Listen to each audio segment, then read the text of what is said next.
So at 4 o'clock this morning we had an operation to clear O'Connell Street of the blockade that has been here since last Tuesday. We had uniformed members sweep the street and give directions to people who had blockaded the street to move.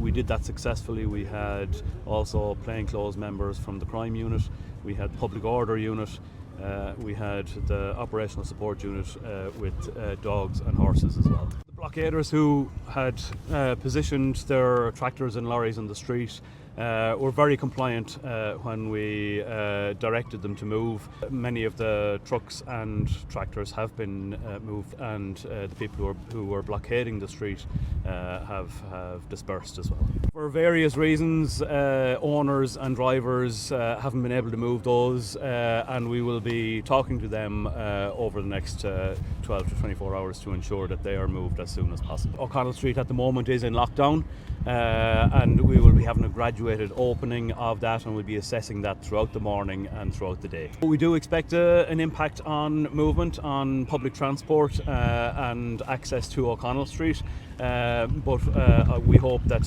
very soon throughout the day we will be able to return to normality. Dublin City will soon be open again for business. We hope to open the street over the next number of hours and that Dublin is safe. We have numbers of Gardaí here to assist and to help and to keep them safe throughout the day and in the coming days and weeks. There will be a visible presence on the street every day as there has been over the last number of months. It has been a very difficult week, I have to say. It is not pleasant and it has been very difficult in terms of our national infrastructure being blockaded. The graduated response was something that we had to balance in terms of risk of people's safety. Over the past number of hours we've had a very successful conclusion to what happened over here. We still have a large number of Gardaí on site and in the city centre, and we'll be able to deal with any risk that is posed throughout the day and in the coming days.